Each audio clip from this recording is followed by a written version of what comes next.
2, 3, 4, 5. Добрый день, шановні сябры. Сёння мы з вами будем говорить про тое, як і чым адрозніваюцца, як функцыянуюць памяць і гісторыя.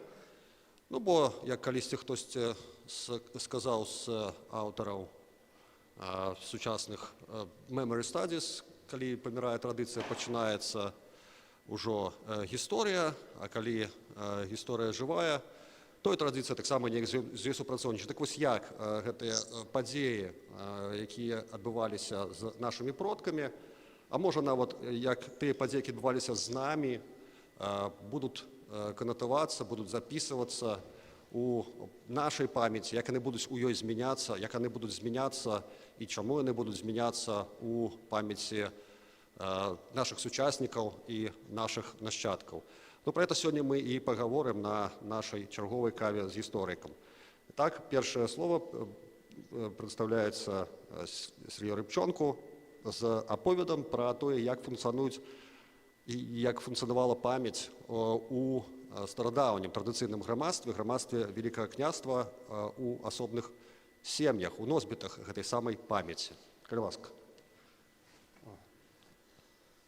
Добрый день, уважаемые сябры. Я крыху расскажу про документы про память у архивах Великого княжества Литовского. Ну, начнем мы с того, что многие из вас ведают, чули про такое падание про Палямона. Ну, это был такі рымскі патрыцый, які яшчэ ў старажытныя часы збег з старажытнага Рыма, з Італіі, збег, абмінуў усю Европу, прыплыў і высадзіўся у вусці Нёмана. Ну і там заснаваў сваю дзяржаву. Это такое паданне пра паходжанне літоўскага народа, да? Ад яго нібыта пайшлі першыя літоўскія князі. Ну, аповесць пра Палямона змешчана у розных крыніцах. Ну, найперш адзначым хроніку літоўскую і жамойцкую і хроніку Быхаўца, так званую. Абедзве гэтыя хронікі былі складзены у першай трэці 16 стагоддзя. Мяркуюць, што першая была створана пры двары Паўла Гальшанскага, віленскага біскупа, а другая пры двары князю Валерькавіча. Ну, зразумела, гісторыкі не паверылі ў гэтыя паданні. І незалежнымі крыніцамі, ну, это значит тымі, якія заслугоўваюць даверу, большасць прыведзеных у гэтым паданні звестак не пацвярджаецца. У цэлым узнікненне гэтага падання можна звязаць з актыўнымі такімі дыпламатычнымі стасункамі тых часоў і, канешне, з войнамі, якія ВКЛ вяло тады найперш з маскоўскай дзяржавай. Маскоўскі бок нават запусціў такую плётку, што Гедымін не быў князем, а быў конюхам у князя і потым незаконна заняў трон. Ну, тут трэба сказаць, што гэта, канешне, глупства такое было маскоўскае. Але справа ў тым, што з наяўных крыніц тады ВКЛ не мела значнага радавода пра сваіх князёў. Ну, памяталі галоўным чынам пра Міндоўга, асабліва больш памяталі пра Гедыміна. А маскоўскі бок, ну, дзякуючы запісам у аповесці мінулых гадоў, меў значна больш доўгі такі радавод. Ну і таму эліты ВКЛ, так бы мовіць, вымушаны былі прыдумаць сабе адмысловы радавод і важнае такое паходжанне. Не абы ад каго, а з старажытных часоў і менавіта са старажытнага Рыма. І тут трэба адзначыць, што пра паходжанне са старажытнага Рыма не было такой шырокай распаўсюджанай з'явай, але і не было рэдкай. Тыя ж англійскія каралі таксама выводзілі свой радавод з Рыма ад Брута. Так, Брута ведаеце вы, да? Вот. Ну, конечно, за каралеўскімі родамі сваім радаводам зацікавіліся і прадстаўнікі эліты. Вот. Ну, яны таксама хацелі устаражытніць свае радаводы, асабліва калі яны іх не мелі на праўду.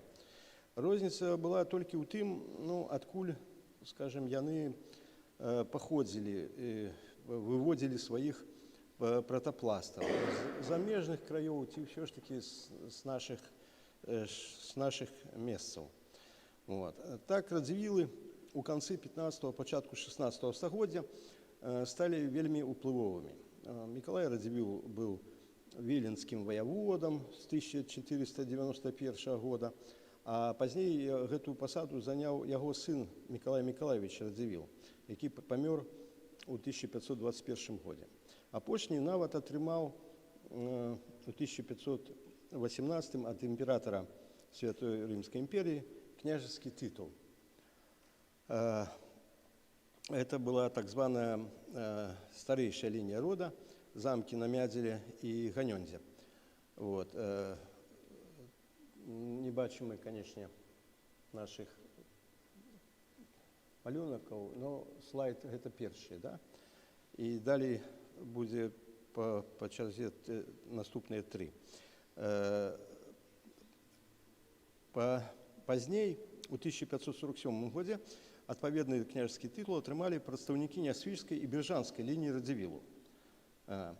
Ну, багаццяў і зямлі ў Радзівілу хапала, а княжскі тытул нават атрымалі, а вось старажытнага радавода ў іх не было. І што рабіць? Канечне, яны придумалі сабе паданне. Да. Ну, так. Зрэшты, ну, вот стварэнне такога радавода это не было адначасным актам, не 5 минут. Над гэтым працавалі гадамі. Вот паводле польскага даследчыка Антаневіча, ён прысвяціў асобную главу сваёй працы самым старажытным радаводам, складзеным на Радзівілаўскім двары. Было некалькі такіх спробаў ці варыянтаў. Гэта былі творы Мацея Струбіча, Саламона Рысінскага і Конрада Гётке, такое нямецкае прозвішча яго. Вот. Паводле Струбіча, напрыклад, продак Радзівілаў меўся быць сынам Монтвіда, а ўнукам Гімбута, брата Кернуса. А Кернус і Гімбут былі сынамі Кунаса, і гэта па прамой лініі ад Палямона. Паводле Рысінскага, пратапластай Радзівілаў быў Ліздзейка. Згодна з меркаваннем Антаневіча, Гётке уважаў за родапачынальніка Радзівілаў хутчэй за ўсё Крысціна Осіка. Усе гэтыя распрацоўкі радавода былі складзены ў пачатку 17-го стагоддзя.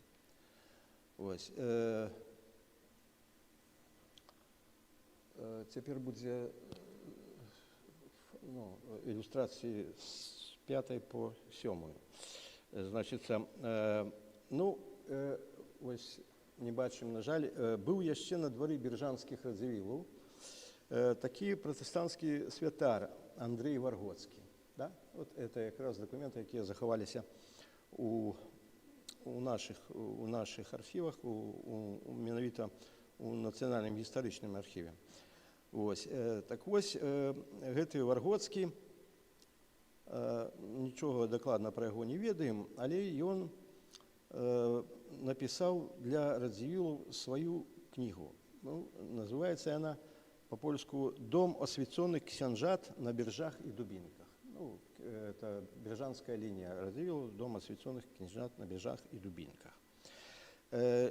Гэты рукапіс захаваўся, і ён датаваны 1621 годам.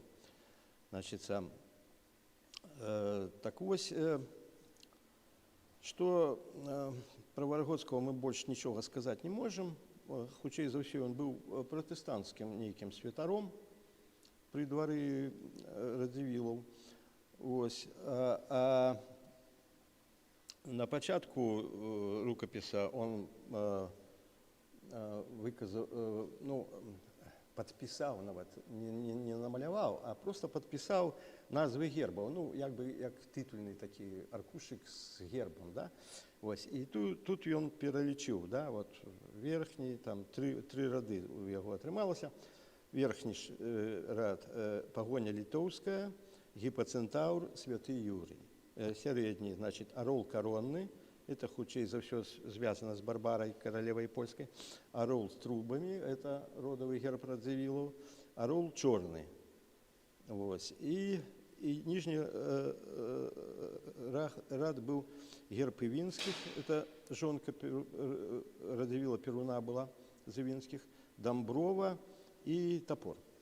Ну, і ў гэтым сваім парадку ён як бы падкрэсліваў сувязі і веліч Радзівілаў, значыцца, вось. І што ён піша? Ну, это вельмі цікава пачытаць, што ён піша. Род старажытых княжат Радзівілаў, да?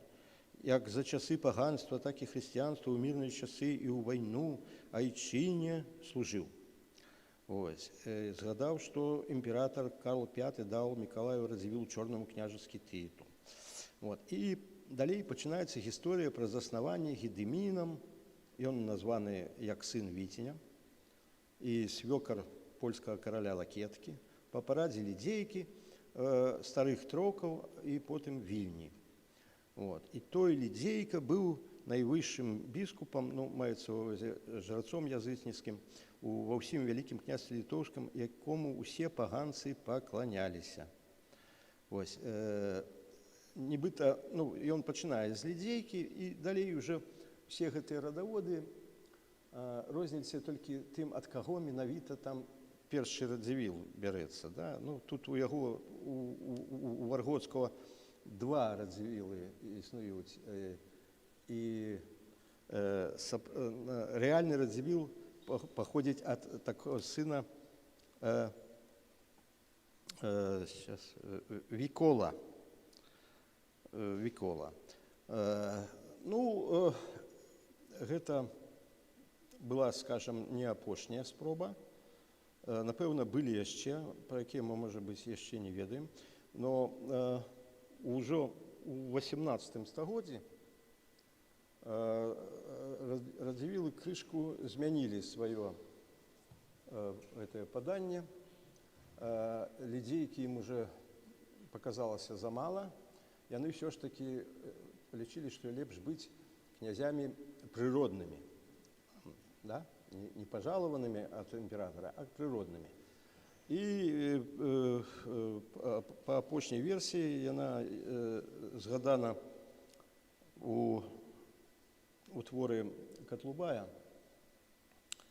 Значыцца, яны выводзілі свой род ад літоўскага князя Нарымунта, які быў з роду Доўспрунгаў. Ну, род Доўспрунгаў, он вядомы. Ось, і вось малого Нарымунтавіча, значыцца, паганскі жрец Крыва Крывейта схаваў у лесе, каб яго не забілі. Там яго знайшоў Віцень, ну, і далей ўжо, да, малога назвалі Ліздзейкай, і там ён даў ўжо князю параду, там Гедыміну, ну, і ўсё далей ўжо, як і звычайна было. І з гэтых ўжо людзей пайшоў род Радзівілаў. Прычым, канешне, ўсё ж такі Радзівілы вельмі, скажем, ну, як-то педантычна ставіліся да сваіх нават міфічных прадстаўнікоў, бо у 18 стагоддзі у Нясвіжы там працаваў Герш Калейбовіч і выдаў такую кнігу з гравюрамі рода Радзівілаў. Ну, Радзівіляна она называецца. Да? Это сярэдзіна 18 стагоддзя. Вот. Нібыта ён гэтыя гравюры ствараў на падставе тых партрэтаў, якія ў Радзівілаў былі. Ось. І акурат я паказваў там партрэты. Там ёсць партрэт вось гэтага Войшунда. Войшунд — это такая у іх міфічная фігура. У Радзівілаў быў, з якіх яны пачыналі свой род. От. Яго няма нідзе ў ніякіх гістарычных крыніцах, але вось партрэт яго у Радзівілаў быў. І у гэтага Войшунда была яшчэ жонка знакамітая там, і яе партрэт таксама у іх у калекцыі быў. Вот. Што тут можна сказаць? Канешне, усе гэтыя паданні, да, збольшага не пацвярджаюцца незалежнымі крыніцамі. Але вот памяць пра продка свайго этого міфічнага ліздзейку, ну, у іх у Радзівілаў сядзела вельмі моцна. Нават у калекцыі вот, у іх у скарбцы, які захоўваўся ў іх нясвіжы, у іх быў асаблівы такой своеасаблівы паганскі нож. Ну, для прынясення ахвяраў, напэўна. Адкуль яны ўзялі і што гэта быў за нож, невядома. Ну, другі прыклад, можам сказаць, значыцца, род Глябовічаў. Ну, ён менш вядомы, чым род Радзівілаў, напэўна, таму, што згас яшчэ ў 17 стагоддзі. Ну, Ян Юрьевич Глябович быў такі персанаж.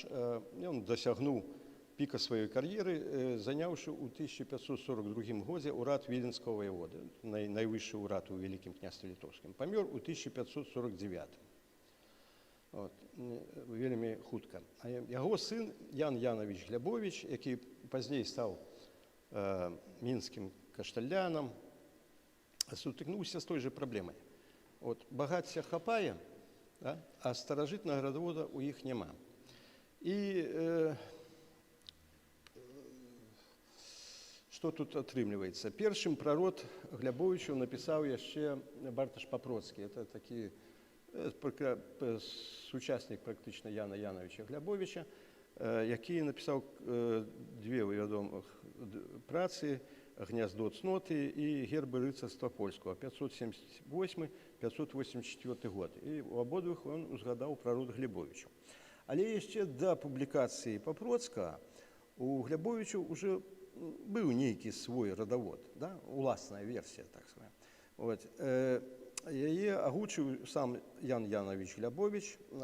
У яго здарыўся, у яго маёнтку Вязаўцы, здарыўся пажар у 1578 годзе, і пагарэлі шмат якія дакументы, родавыя паперы там.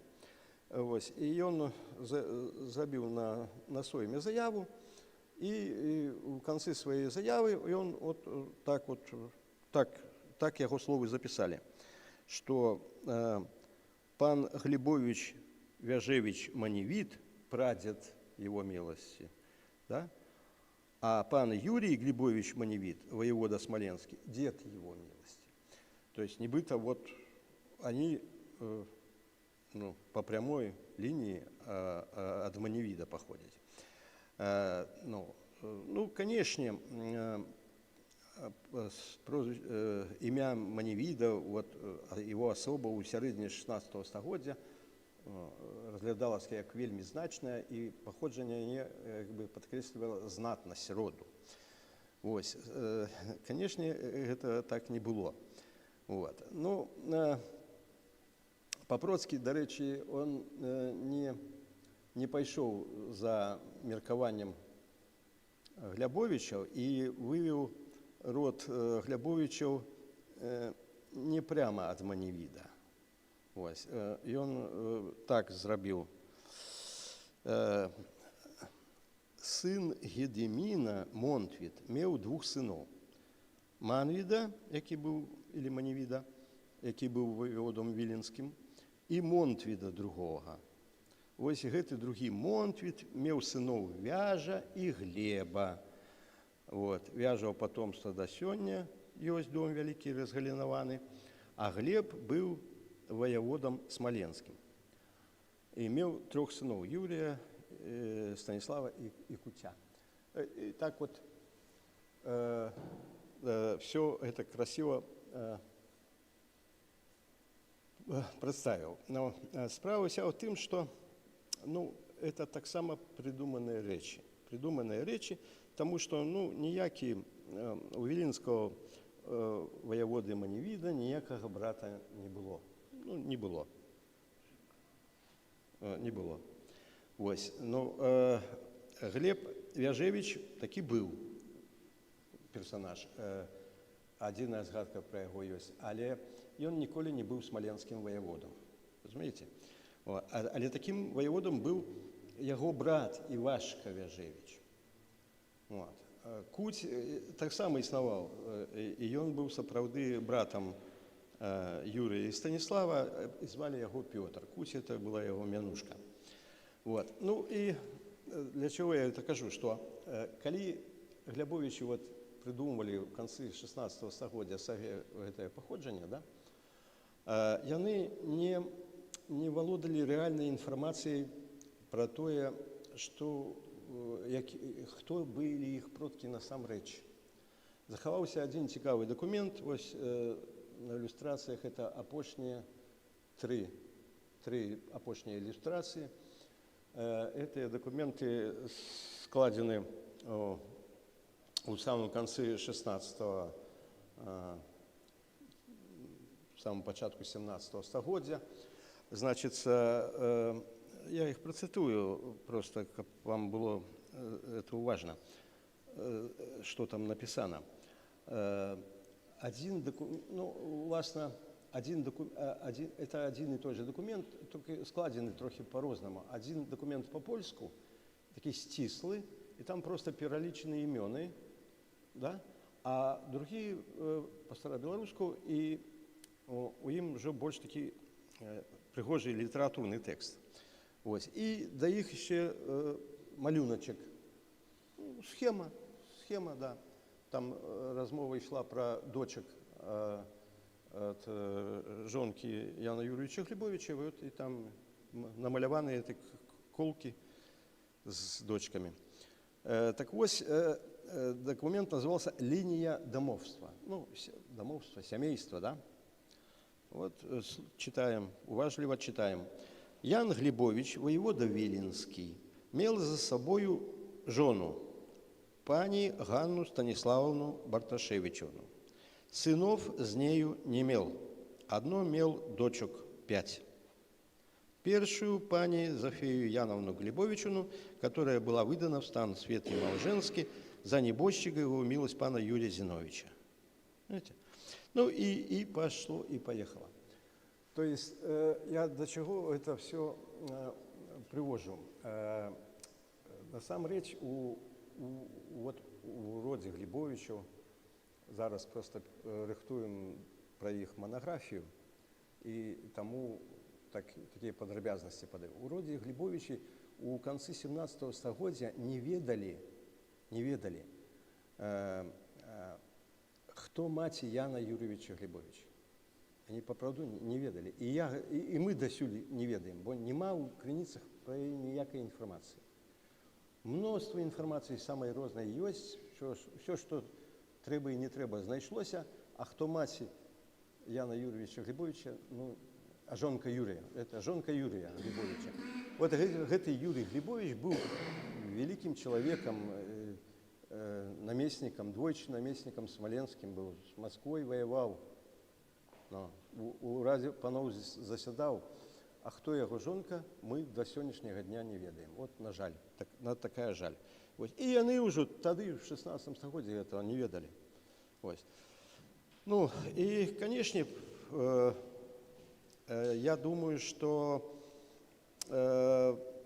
Глебовичи таксама б сабе придумали княжеское паходжанне з цягам часу. Просто яны згаслі раней, чым до гэтага дайшлі. Род згас у 1669 годзе. Апошні Юрий Карый Глебович, у яго былі толькі 2 дачкі. Мужчина ў раду не засталася, і все, род скончыўся. Таму іх выпаданне асталася вось у такім выглядзе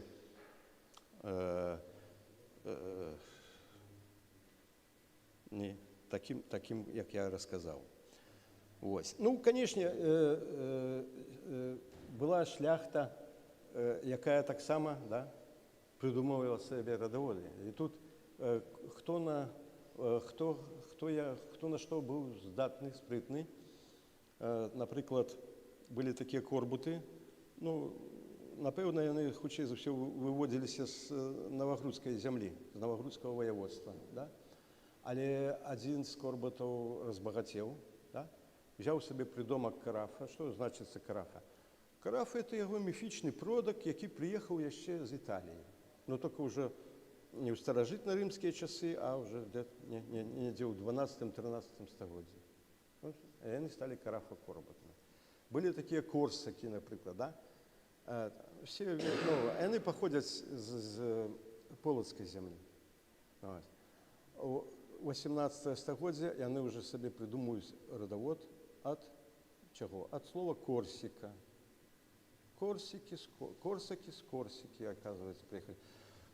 Був такий знакомитий ще в Подскарбії Коцел у початок 18 століття, Михайло Казимир. Ось, теж грошей було много, да? Родовода нема. Откуль взялися Коцели? А Коцели, по його міркуванню, походили від словацького князя ще з 9 чи з 10 століття Коцела. Вот. На самом речь, конечно, Коцели засмянской шляхты, там ніякого дочинения до этого немає. То есть это было довольно розповсюджена з'ява, да, устарожитнювати свої родоводи. Так люди просто ну, показывали другим, что они больше значные, да, подвышали себе в очах. Ну и на завершение я хочу еще вам рассказать одну байку про Адама Мицкевича. Потому что про Адама Мицкевича, ну, у їх нема такого родового падання, но їм це родове падання вже придумують люди. В чим справа? Справа в тим, що Мицкевич, Адам Мицкевич, поэт знакомитый, да, ён нарадзіўся яшчэ ў той час, ну, скажем, калі існавала супольнасць Великого княства Литовского и там, супольность Речи Посполитой. В этом сенсе, конечно, он ну, не был, скажем, прямо по национальности ни поляком, ни литовцем, ни белорусом. Да? И он себе лечил там литвином, как представник Великого княства Литовского. Да? Ну, писал, конечно, он по-польски, потому что он по-польску научался у Віленському університеті. Ось. Але криху пазней, вже у другой полові 19 століття, да? Ну, це така постать, яку тяжко обійти, і тому многі стали хотіти його записати до грона своїх, да? Своїх перших предтечей, как это. Поляки лічаць яго польскім, да? Літоўцы сваім, ну, а беларусы кажуць, ну, ён жа нарадзіўся ў завосе, ну, пад Новагрудкам, ну, як жа ён можа быць да, літоўцам там ці. Чым вся праблема? Праблема ў тым, што, скажем, калі мы ну, гаворым пра нацыянальнасць, то гэта не па крыві, гэта найперш самасвядомасць. Да, по крови можно сказать, вот у меня батька белорус, мать белорус, тому я белорус, да. Вот. Але коли неведомо, хто у тебе батька ці маті, да, то ну, тоді хто ти є, ну, ким ти себе лічиш. Ну. Так, конечно, Адам Мицкевич ну, не лічив себе белорусом, ну, тому що тоді ще не було такого розуміння. Ось. Але, скажем, польские доследчики однозначно заличали его до своей элиты, для культурной элиты. И вот тут вспоминают про его родоводом займалися многие особы, науковцы. і много чого написали, тільки все було трошки не зовсім все ясно. Да? Чому? Тому що навіть у приватній бесіді ось таке заховалося, нібито він сам Міцкевич заявив: «Мой батько з Мазуров, да? А маті з Вихристов». Вот. Ну, Вихристи – це неофіти, це євреї, які прийняли хрещення. Неофіти. Так, ось. І все це особливо сперечалися про маті сперечалися. Да. Так я все-таки з Вихристов чи не з Вихристов, да? А маті у його з роду Маєвських.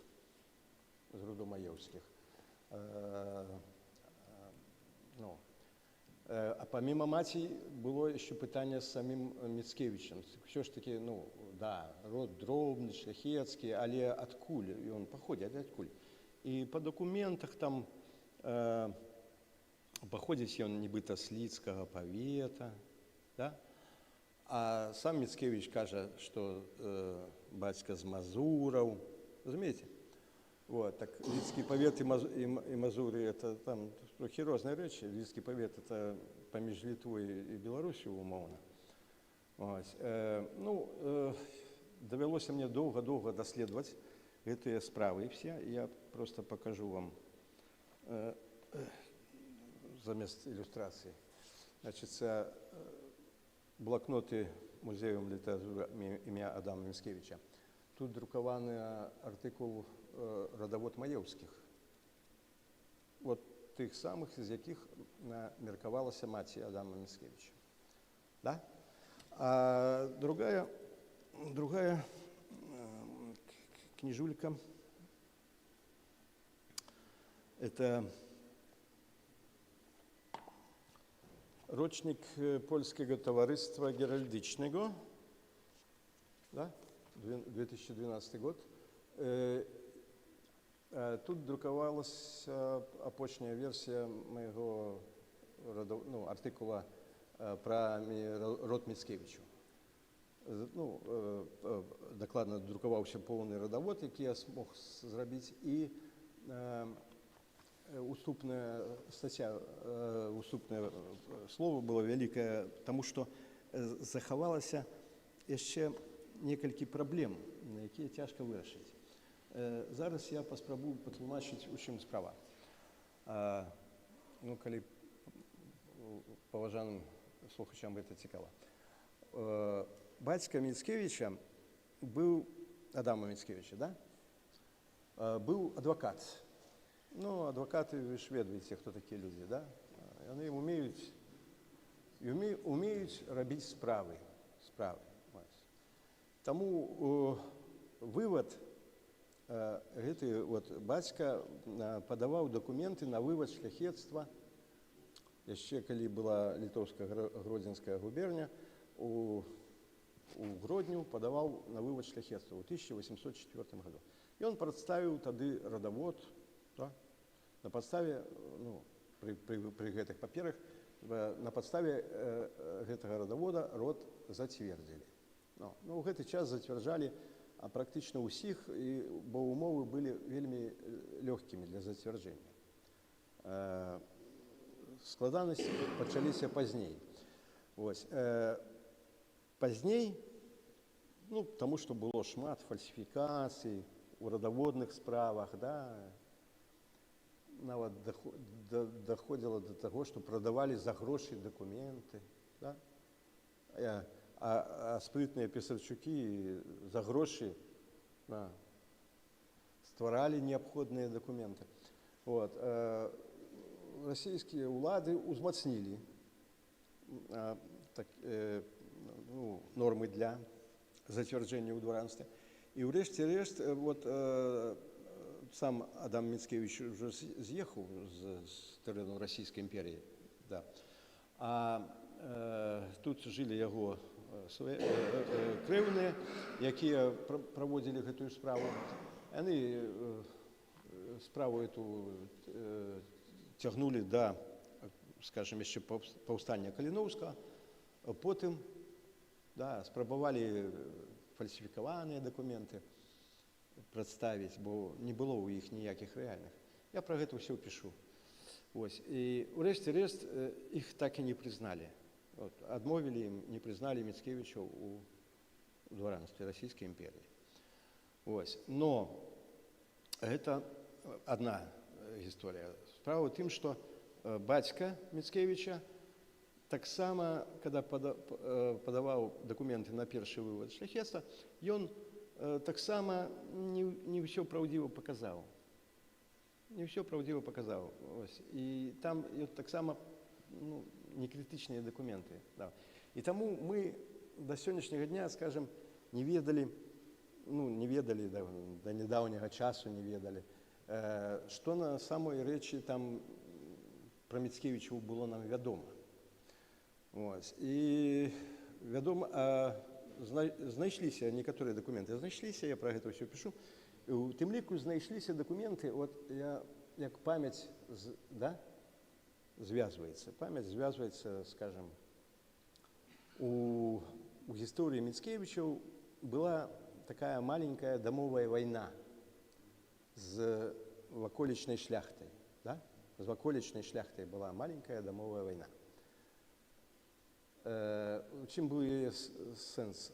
Значыцца, шляхта абвінаваціла іх у тым, што яны не шляхцічы, што яны мужыкі. І таму кшталту вы землю, там, маёнтак сабе купілі, незаконна. Канечне, Міцкевіча адстрэльваліся. Там нават са стрэльбамі нападалі друг на друга. Адстрэльваліся, да. Но шляхта, щоб зневажыць Міцкевічаў, вот тут уже пачынаюцца пытанні. Придумала пасквіль на іх. Ці то правда, ці то не. І поэтому пасквілю. Да? Першы Міцкевіч, ён быў не шляхціч, ён быў падданы. Яны жылі ў буцюнках, там, недзе пад гародняй.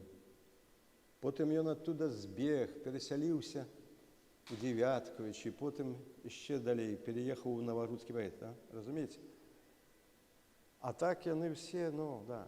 І панам у іх павінен быў быць Янішэўскі. Ён таксама з імі, так, да? Я разумею, быў на ножах.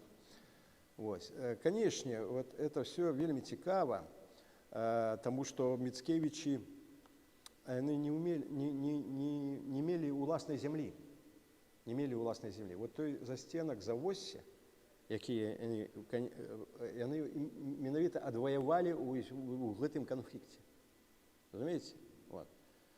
І это была іх першая, так бы, спадчынная зямля. Дык вось, хутчэй за ўсё, вот, свой твор, вот этот Міцкевіч, «Апошні наезд на Літве», это отголоски того, что он чуў ад бацькі пра... Да. Конечно, там уже больш літаратурныя персонажы, там, больш знакамітыя, але, вось так, скажем, можа быць з паданнямі ў нашай гісторыі і ўвогуле, да. Я все сказаў, што хацеў. Дзякую за ўвагу. Калі ёсць пытанні.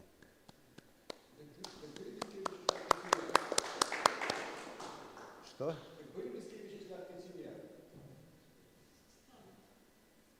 Вот, разумеется, вот для мяне, як для навукоўца, это не пытанне.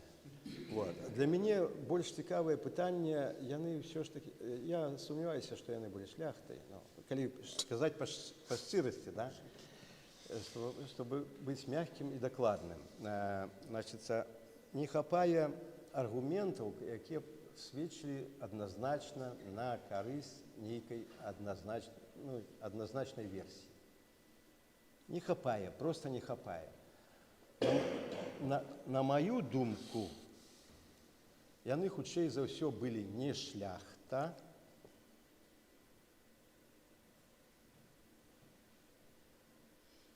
не. А калі не шляхта, то хто? Сялянаў. Сялянаў. Толькі, можа, не з прыгонных, а з такіх вольных. Да. Ну, это А крутый поворот. да, а маці, хутчей за ўсё з выхрыстом. Да. Ну вот, но я не готов подписываться под этими словами. Это просто Чисто мое особистое такое меркование. Прошу. Добрый день. Найперше я хотел бы запытаться у невеликой, але такой приемной аудитории, ці мае нехта дачыненне непасрэднае праз бабуль, праз дзядуль, праз асабістую прысутнасць да беларускай вёскі. Падыміце рукі, калі ласка. Ну, ясно. І другое адразу пытанне.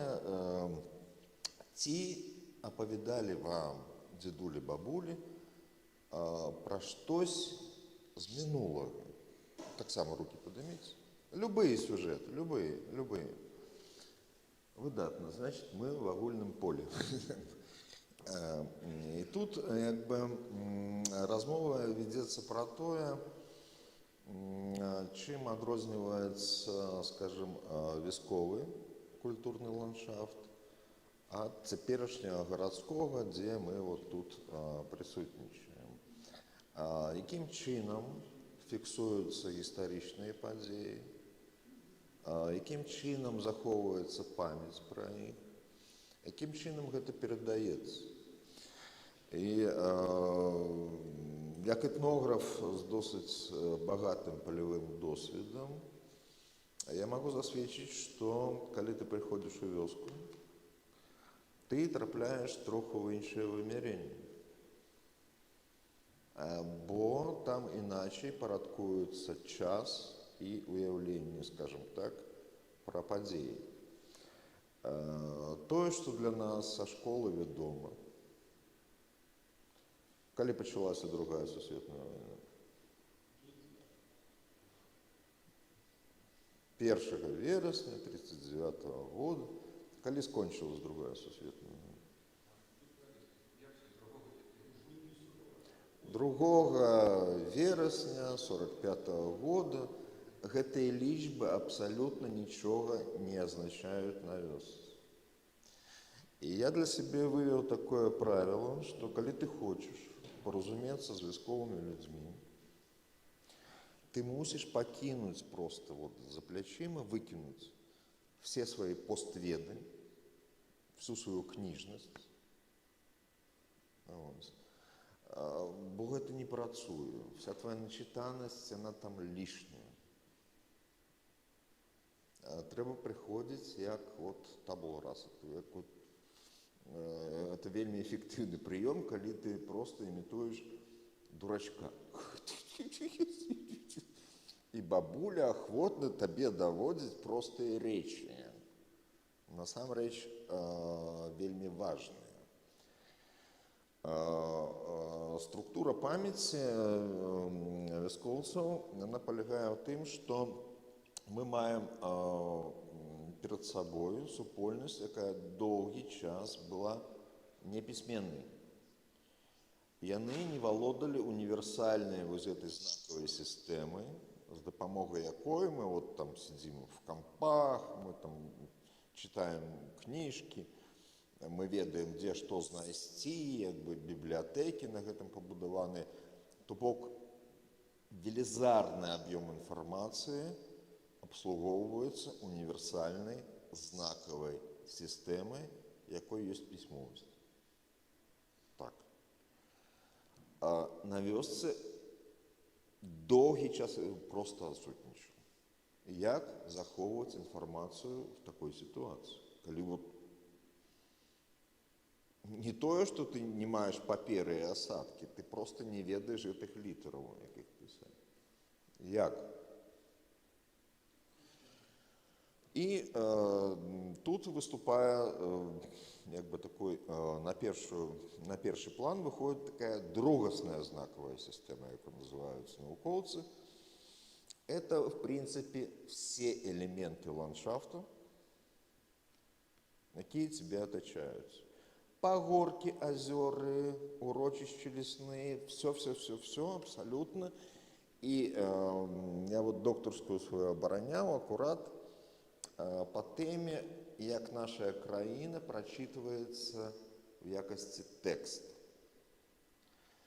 Это велізарный потенциал, и трэба мець на увазе, што калі мы говорим про беларускую вёску, беларускай вёскі такой вот абагульнай нема.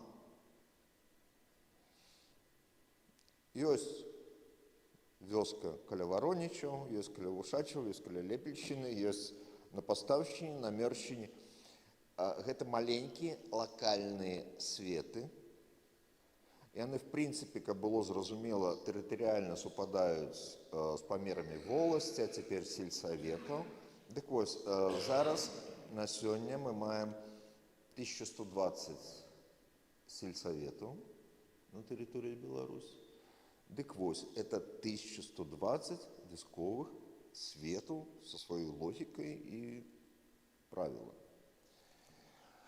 І ў кожным з гэтых светаў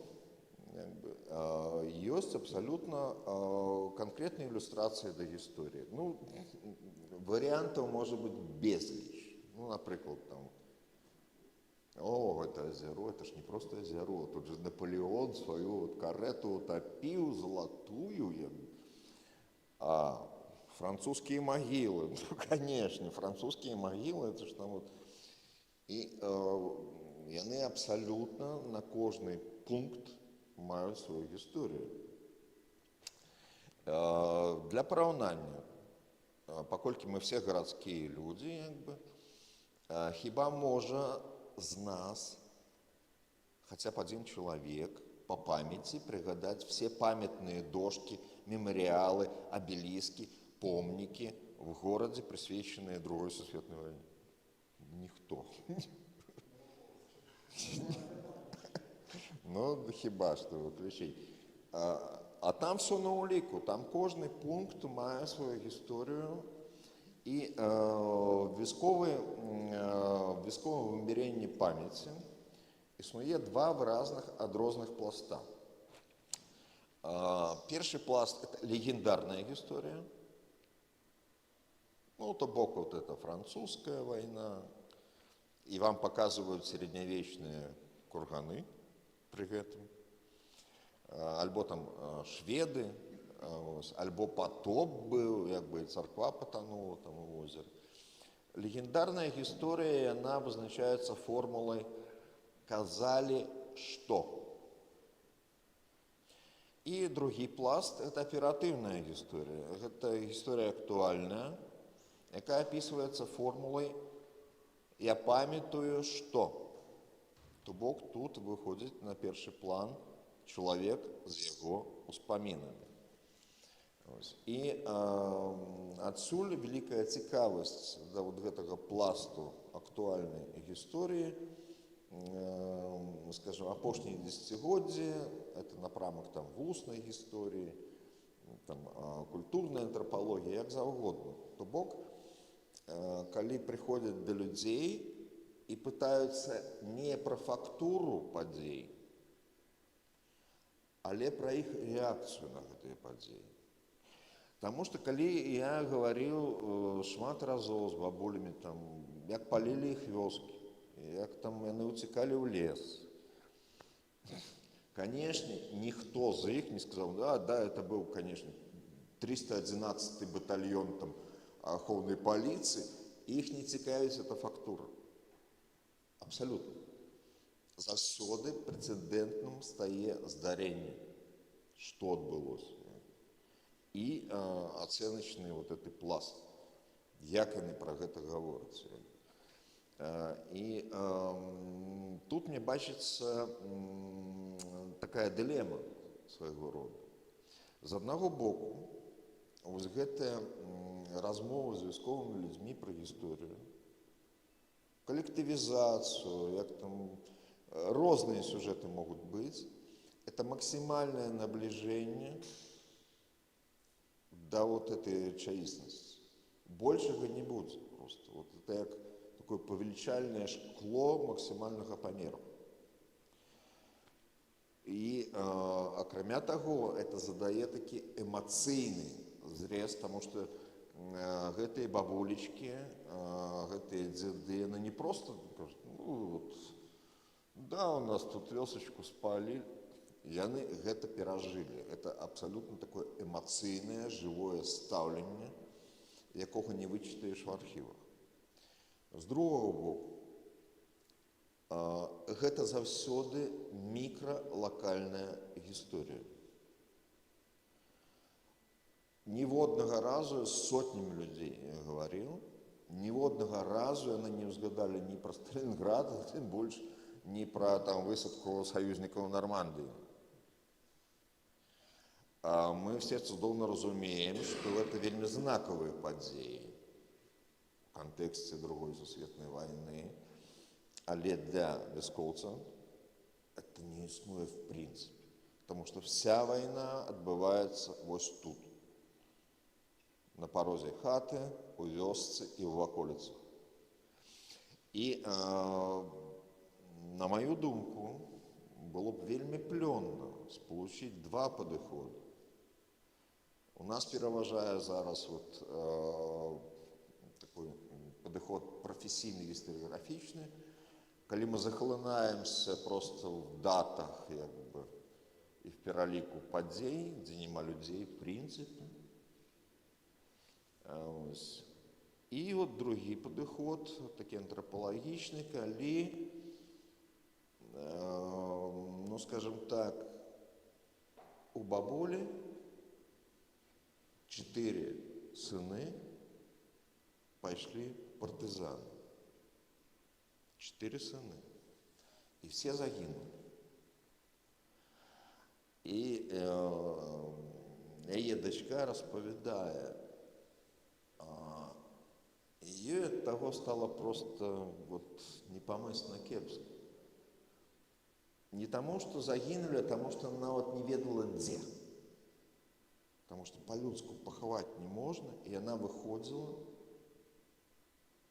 уночы і прасіла ў месяц, месяц, ты ж бываеш, скажы, дзе мае сыночкі ляжаць. І калі ты это чуеш, ну, вот, у меня сердце обрывается. Это поза тым, что можно демонизовать партизанов, можно их уславлять, но это вот человечая доля. Калі жанчына згубила всех 4 сыноў, гэтае вымярэнне абсолютно неабходнае, калі мы пишем гісторыю войны. Иначе мы скатываемся ізноў у гонку за лічбамі. Я это адсачу выдатна. Было 2 мільёны 200 тысяч ахвяраў, зараз ужо 3 мільёны.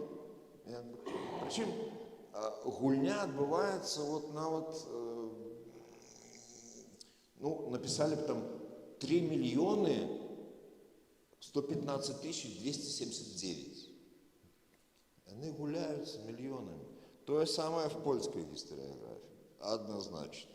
И каждый набивает себе цену таким кшталтом.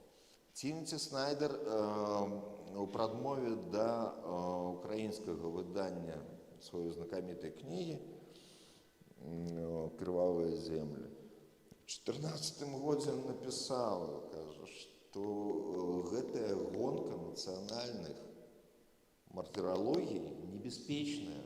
Она может привести до войны, як у ваду глядзеў. Потому что поглядите на пафос москалёў, да? Мы ж, конечно, мы ж там можем повторить вот там вот. И каждый апеллюет до трагедии Другой сусветной, потому что и они как бы пераможцы. И это дико небяспечна, и в этом сенсе вот эта вясковая история, маленькая, локальная, может быть не такая там гучная Курская битва, и она куды больше важная для нас у человечего вымярэння. І у меня такое разумение есть, вот певний час сміялися, да, от, аби не було війни, здекувалися типу над політично пасивними, вот такими там, аби не було війни, это у них звучить як формула. Вот, у женщин, з якими я говорю, які пережили эту войну,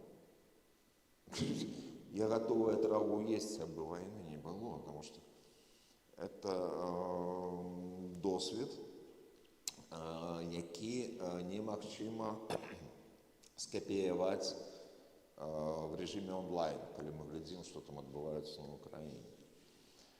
І вяртаючыся да тэмы непасрэдна, я лічу, што намаганнямі гуманітарыяў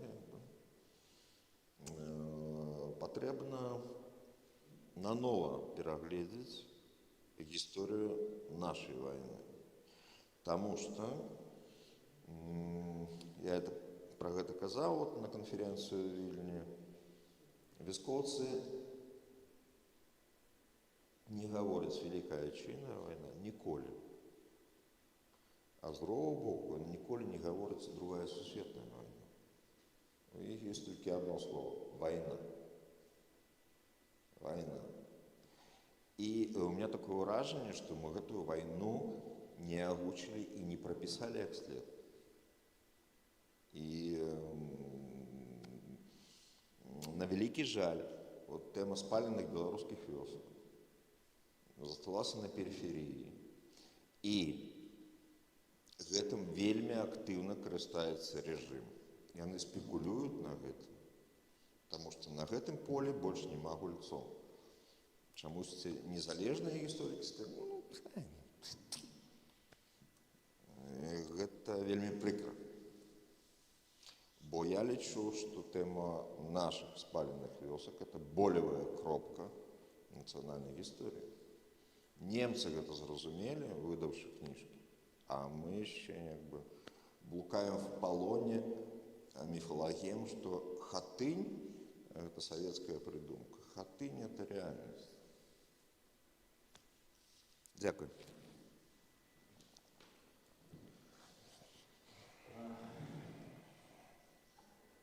Так цяжка завяршаць пасля двух такіх вялікіх і значных прамоваў. Я, можа, спачатку проста зраблю адсылкі якраз і два кейсы згадаю, якія, можа быць, прыдадуцца. Калі Сергей распавядаў пра радаводы, то мне адразу згадалася тое, што яшчэ сёння буду ў 6 гадзін чытаць лекцыю пра Эдварда Рурка. І гэта род ірландскіх графаў, якія мелі афіцыйна зацверджаны расійскімі імператарамі тытул ірландскіх графаў, якія жылі пад Наваградкам у Сельбе. І атрымліваецца, што самі Руркі выводзілі свой род ад ірландскіх каралёў, ад першага Брайана Конахта. Это быў першы хрысціянскі кароль, які быў хрышчоны святым Патрыкам, 5-е стагоддзе. То бок, яшчэ нашы радзівілы яшчэ былі сціплымі в гэтым плане. І другі цікавы сюжэт, што пры гэтым, калі яны ўжо пасяліліся на Новаградчыне, то, напрыклад, у героя маёй лекцыі Эдварда Рурка маці была Анжеліка фон Бохвіц. Гэта дачка Фларіана Бохвіца, досыць вядомага такого хрысціянскага філосафа, але які працаваў адвакатам у Наваградку. І атрымліваецца, што фактычна маці гэтай Анжелікі фон Бохвіц была племянніцай Барбары Маеўскай, маці Адама Міцкевіча. То бок ірландскія каралі па выніку злучыліся з Адамам Міцкевічам, з гэтымі выхрыстамі, невыхрыстамі. То есть вот все такое адбываецца у тым ліку і на нашай зямлі. Другі сюжэт, які хацеў бы згадаць, вось тое, што ўжо казаў Владзімір пра гонку лічбаў і як это все накручваецца. Ёсць вядомы сюжэт з меморіалом Тростянці, як з його зробили самий великий лагер смерті в Східній Європі. Фактично довели кількість офіар до 450 тисяч. Але приведу таку історію, яку мало хто ведає, про те, що коли почали там будувати власне меморіал, і що там робити, там гэтым займався такий архітектор Левін, який створив Томліку, брав уділ у створенні меморіалу в Хатині. І повстала одна ідея, а давайте ми зробимо тягнік, на яким будуть імена людей. І гэту ідею зробили по простій причині, тому що ми можемо сказати, назвати практично усіх людей, всіх євреїв, яких вивезли з Західної Європи і розстріляли в Благовщині. І ми не ведаємо більше ні одного імені. Тобто ці люди улічені, вони названі, але ми абсолютно не ведаємо, до цього часу Генеральна прокуратура, вона накрутила лічбу 2 рази, але ви запитаєте їх, назовіть цих людей. Назовіть хоч одно ім'я, кого там розстріляли з 450 тисяч. І це будуть імені західноєвропейських євреїв, яких туди вивезли. Але вернемося до історичної пам'яті. Тут, справді, таки є казус, що коли у 2022 году Лукашенко обвестил год історичної пам'яті, то я, щиро кажучи, криху персонально схаменувся. Тому що так склалося по особистій науковій траєкторії, що я був практично першим, хто почав писати про історичну пам'ять у Білорусі. Це був 2007 год, і це докладно ще тільки почало проникати. І ось практично з 2007 року по 26 год я історичною пам'яттю займаюся. І фактично, коли там починають глядіти у пошуковиках, то практично більша частина наукових публікацій про історичну пам'ять, в білоруському контексті, це все зв'язано зі мною. Я думаю, бляха-муха, от же називається, напрацювався. Але це, звісно, такий анекдотичний кейс, тому що так чи інакше, все одно без моєго уділу все равно в Беларуси почали бы писать про историчную память, потому что это была огульная тенденция гуманитарных наук. Бо ми кажемо про ситуацію, напевно, вже 90-х годів, коли у заходній гуманітаристиці починаються більш становитися популярними праці Мариса Хальвакса, Яна Асмана, Лейда Асман. І там саме головне, що у гэтых працах супрацьпастаўлялася гісторыя і памяць.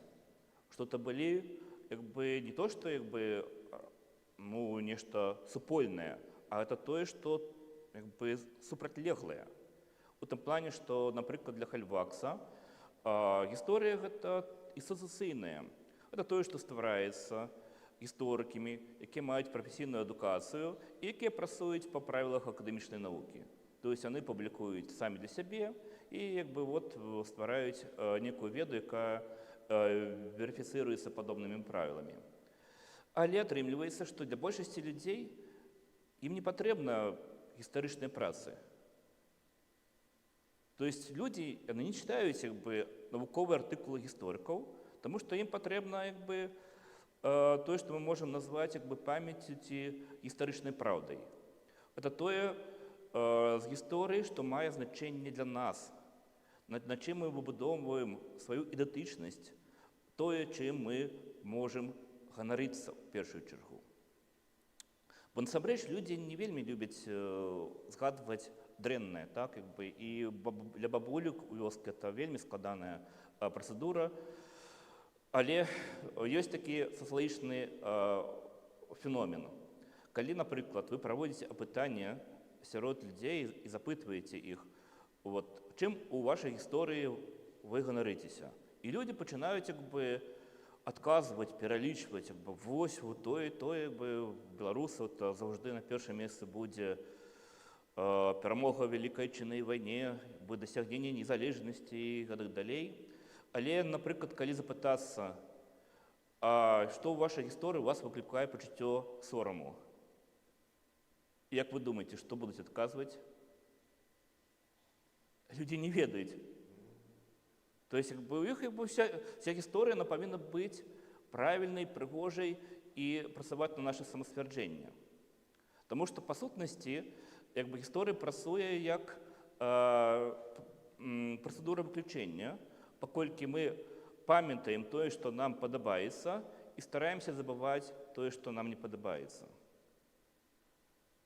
І кожная нацыя, яна тады прабуе сябе стварыць такі прыгожы вобраз тых людзей, якія у гісторыі заўжды праслаўляліся, чые продкі здзяйснялі гераічныя чыны, ратавалі іншых, мужна змагаліся на фронце і гэтак далей. А пры этом тых людзей і тыя ўчынкі, якія нам не падабаюцца, мы паціхонечку засоўваем і стараемся забыць. І іншая рэч, што паступова адбываецца такая вельмі дзіўнаваты працэс, які французскі гісторык П'ер Нара назваў бумам памяці. Мова ідзе пра тое, што паступова вось гэта прафесійная гісторыя, яна страчвае свае пазіцыі і страчвае сваё прызначэнне ў тым свеце. То есть раней можна было спакойна гісторыкам займацца нейкімі аддаленымі тэмамі, сабе капацца, друкаваць артыкул для 5 сваіх калег і ўсё жыццё гэтаму прысвяціць. І потым аказваецца, што гэта гісторыя, яна не тое, што у акадэміі не патрэбна, так? То есть грамадства кажа, нам гэта давайце нам іншую гісторыю, давайце нам праўдзівую гісторыю. І адбываецца, зноў жа, шмат у чым з-за таго, што вось гэты пастмадэрнісцкія всякія павароты, так, антропалагічныя павароты, то гісторыкі пачынаюць тады і ўсведамляць, што насамрэч яны таксама не могуць быць аб'ектыўнымі. Знікае у сучаснай метадалогіі гісторыі няма такой рэчы, як аб'ектыўная гісторыя, паколькі ты ўсё роўна пішаш з нейкай пазіцыі. І паступова размываецца само разуменне таго, што можа быць такая рэч, як гістарычная ісціна, то есть тая гісторыя, якая сапраўды адбылася, якая мы можам яе аб'ектыўна патрактаваць, і ўсе мусяць гэта прызнаць. Такой рэчы зараз няма, таму што мы кажам зараз пра іншую рэч, як супольнасці памяці. Мова ідзе пра тое, што мы адбіраем і інтэрпрэтуем гісторыю з пазіцыі нашай супольнасці, і тады атрымліваецца, што іншая супольнасць, яна ўсё роўна будзе па-іншаму бачыць гісторыю. Умоўна кажучы, зараз у Польшы абудзілася такая у палітычным рэчышчы канфрантацыя з Украінай па тэме так званай валынскай разні ці польска-украінскай вайны на Валыні, як па-рознаму называюць. І глядзіце, нашчадкам тых людзей, якіх забівалі, напрыклад, акаўцы падчас пацыфікацыі украінскіх вёсак, ім не патлумачыць, што это польская раса стану, так? Што Польша мела права адказваць на дзеянні воінаў УПА. З іншага боку, нашчадкам тых людзей, да якіх прыйшлі украінскія нацыяналісты ў вёску і перарэзалі і старых, і маладых, і жанчын, і дзяцей, вось вы ім паспрабуйце патлумачыць, што гэта украінцы мелі расу, таму што яны змагаліся за усталяванне украінскай дзяржавы. То есть гэтыя две супольнасці памяці, яны іх нічым не прымірыць. То есть немагчыма выпрацаваць тую гісторыю канфлікта, якая будзе прыдатнай і ўспрынятая абодвумі бакамі. То есть і зараз гісторыкі ўжо разумеюць, што гэта немагчыма зрабіць. Але тады пытанне, што шукаць, так? Ці магчыма агулам нейкія прымірэнчыя крокі. І далей што адбываецца? Мы таксама шмат у чым успрымалі гісторыю такую рэч, якая мае значэнне для нацыянальнага будаўніцтва, і тады трэба пабудаваць адзіны такі нейкі расповед пра гісторыю, які будзе тлумачыць нацыянальную гісторыю, як мы там з давніни, стагоддзяў выраслі такімі моцнай нацыянальнай дзяржавай. Але пытанне ў тым, што зараз мы пачынаем разумець, што, напрыклад, у гэтай жа краіне могуць жыць людзі спакойна, якія агулам сябе не знаходзяць у гэтай гісторыі, якой іх вучаць у школах. Шчыра кажучы, нават я, зараз ужо так рэфлексіўна абдумваючы свой асабісты індывідуальны шлях, то есть чалавек, які вырас там на пастаўшчыне у каталіцкай сям'і, я там, где хутчэй реально все арыентавана гісторыка-культурна на Вільнюсшчыну, там мои бацькі, для іх там это все Польша, там хутчэй нейкі такі рэлевантны такі культурны ідэал. І потым я пачынаю разумець, што калі у школе вучыў гісторыю Беларусі, вучыў у універсітэце, што там эта гісторыя была не пра маю супольнасць, не пра маю сям'ю, а вось мне не дзед і баба расказвалі пра вайну, а мой бацька і маці расказвалі пра вайну, таму што ў мяне бацька 33-го года нараджэння, маці 35-го. І перажылі розныя досведы і акупацыі, і эвакуацыі. Я зноў жа, як мне пачнуць расказваць, то гэта зусім не тая гісторыя, якую у нас вучылі ў школе, і гэта зусім не тая гісторыя, якую зараз спрабуюць падаваць з такого пункту гледжання так званай нацыянальнай ці незалежнай гістарыяграфіі, дзе зноў жа все партызаны гэта бандіты, а вось антысавецкае падполле гэта ўсё. Таму што мне бацька расказваў і пра антысавецкае падполле, таму што ў нас дзейнічаў жыхар, это быў, напэўна, адзін з тых рэгіёнаў, дзе якраз было самае моцнае і устойлівае антысавецкае падполле. Але гэта не ўспрымалася як сваё, таму што для мясцовых все роўна той чалавек са зброяй это ў любым выпадку чужы. І ты пачынаеш разумець, што все, што расказваецца ў кніжках, яно вельмі слаба стыкуецца з рэальным жыццёвым досведам людзей і тое, як яны ўспрымаюць і апісваюць гісторыю. І ўжо па завяршэнні, і калі улічваць весь мой там жыццёвы досвед, навуковую біяграфію, і куды я іду, і да чаго імкнуся, то калі мы стваралі Беларускі інстытут публічнай гісторыі і абмяркоўвалі, якая наша мэта, мы гісторыкі, якія апынуліся ў эміграцыі, і што мы будзем рабіць, То есть ёсць два варыянты. Альбо змагацца за праўдзівую гісторыю, это то есть просто браць гісторыю, якую робіцца ў сучаснай Беларусі, і выпрацоўваць, ствараць як контраргумент. То есть там все хлусня, фальсификация, пропаганда, и это все расійшчына, а мы быццам мы такія носьбіты праўдзівай беларушчыны і павінны яе тут вырошчваць. І на мою думку, гэта абсалютна заганны шлях, які вядзе да стварэння такой жа самай фальсіфікаванай і прыдуманай гісторыі. То есть, па ідэі, мне здаецца, што нам трэба мець только два такія ідэалы перад сабою. Першы ідэал — гэта старацца быць сумленнымі. То есть, калі людзі ў гісторыі рабілі дрэнныя рэчы, мы павінны гэтыя рэчы апісваць так, як яны рабілі. Калі людзі лічылі сябе не беларусамі, а, умоўна кажучы, палякамі, то не пісаць пра іх як тое, што яны беларусы, таму што гэта трэба для беларускай нацыянальнай гістарыяграфіі і для беларускай нацыянальнай свядомасці, а старацца зразумець тую гісторыю, якой яна была. І другая рэч, што мы все-таки пры ўсім пры тым павінны адстойваць ідэалы гісторыі як навукі, а не як інструмента прапаганды і не толькі як інструмента нацыянальнага будаўніцтва, таму што гэта все ж таки гісторыя такая рэч, якая, я бы сказаў, прыгожая, і мы павінны все ж таки адстойваць яе як той інстытут, які фактычна сфармаваў культуру чалавецтва. Дякую. Дякую за увагу. Зараз з тих, хто прийшов, будемо задавати питання нашим шановним викладчикам. Ну а з нашими глядачами ми розвітуємося. До наступної зустрічі у наступну неділю. Дякую.